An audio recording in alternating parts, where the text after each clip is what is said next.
Doctor Agarwal's கண் மருத்துவமனை இலவச கண் பரிசோதனையை வழங்குகிறது. புக் அப்பாயின்மெண்ட் நவ. அவர்கள் முயற்சி செய்திருக்கிறாங்க. ஆக இப்படிப்பட்ட வாரிசு அரசியல் தேவையா? குடும்ப ஆட்சி வேணுமா? மன்னர் ஆட்சி வேணுமா?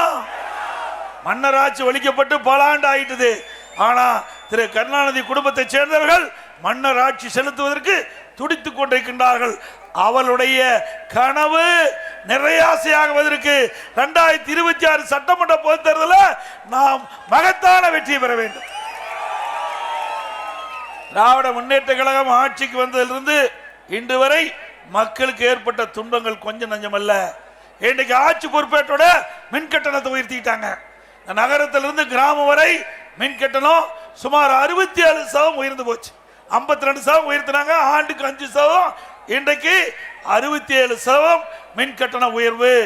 எங்கே பேரூராட்சி, நகராட்சி, மாநகராட்சி பகுதியில் இன்றைக்கு கரண்ட் பில் அளவில்லாம இன்றைக்கு வந்து கொண்டிருக்கின்ற என்பதை நேரத்தில் எண்ணி பார்க்க வேண்டும்.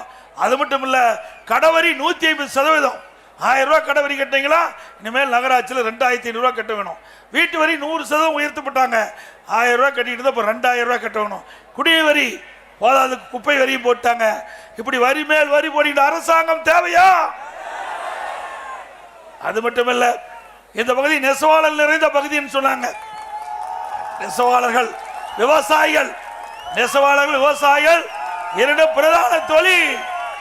பரமக்குடி சுற்றுவட்டார பகுதியில் இருக்கின்ற அந்த நெசவாளர்களுக்கு அனைத்து இந்திய அண்ணா திராவிட முன்னேற்ற கழகம் இருக்கின்ற பொழுது பல்வேறு சலுகைகள் கொடுக்கப்பட்டன. அதெல்லாம் இந்த ஆட்சியில் கிடைக்கல. விலையில்லா மின்சாரம், கைத்தறிக்கு 200 யூனிட், விசைத்தறிக்கு 750 யூனிட். நெசவாளருக்கு பசு வீடுகள் கட்டி கொடுத்தோம். கைத்தறி பிரிவில் தொழில்நுட்ப மேம்பாடு, வடிவமைப்பு மேம்பாடு, ரகமாற்றம், வணிக சின்னத்தை பிரபலப்படுத்துதல், சந்தை விரிவாக்கம், நடைமுறை மூலதனம் அன்று ஆராய்ச்சி மற்றும் வளர்ச்சிக்கு கைத்தறி ஆதரவு திட்டம் என்ற ஒரு அறிவிப்பை கொடுத்து அதற்கு டிசைன் மானியமா 120 கோடி ரூபாய் அண்ணா திமுக ஆட்சியில் ஒதுக்கி கொடுத்தோம்.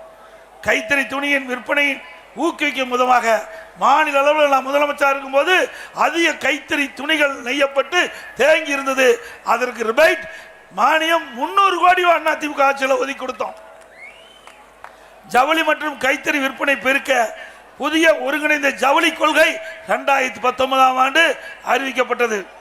கொடிசியா வர்த்தக மையத்தில் ஜவுளி கைத்தறி விற்பனையை பிரபலப்படுத்த 2 ஆண்டுகளுக்கு ஒருமுறை ரூபாய் 2 கோடி நிதியுடன் பன்னாட்டு ஜவுளி கண்காட்சி ஏற்படுத்தப்பட்டு இந்த நெசவாளருக்கு ஒரு வாழ்வாதாரத்தை கொடுப்பதற்காக இந்த திட்டத்தை கொண்டு வந்த அரசாங்கம் அண்ணா திமுக அரசாங்கம். சிறிய அளவு ஜவுளி பூங்காக்கள் உள்ளிட்ட பல்வேறு நலத்திட்டங்களை கொண்டு வந்து நெசவாளருக்கு தொடர்ந்து தொழில் செய்ய வழிவகை செய்த அரசு அதிமுக ஆட்சி. இன்றைக்கு அதிமுக அரசு இருக்கின்ற நெசவாளர் கூட்டு சங்கங்கள் லாபத்தில் நடந்துகிட்டு.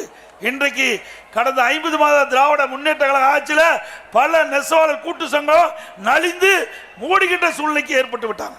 அது மட்டுமல்ல, அனைத்து இந்திய அண்ணா திராவிட முன்னேற்ற கழக ஆட்சியில் இருக்கும்போது இந்த நெசவாளர் கூட்டுறவு சங்கத்தில் அதில் இருக்க உறுப்பினர் இருக்கிறவங்க நெசவு செய்து அந்த துணிக்கு உண்டான கூலி அன்றன்றைக்கு கிடைக்கும். ஆனால் விடியா திமுக ஆட்சி பொறுப்பேற்ற பிறகு அந்த நெசவாளர் கூலி வங்கியில் வர வச்சு இன்றைக்கு 10 நாள் 15 நாள் கழிச்சு தான் அவளுக்கு அந்த கூலி கிடைக்குது. மீண்டும் அண்ணா திமுக ஆட்சி வந்தவுடன் ஏற்கனவே அன்றன்றைக்கு நெய்கின்ற துணிக்கு அன்றைக்கே கூலி பட்டுவாடா செய்யப்படும். டாக்டர் அகர்வால்ஸ் கண் மருத்துவமனை இலவச கண் பரிசோதனையை வழங்குகிறது. புக் அப்பாயின்மெண்ட் நவ.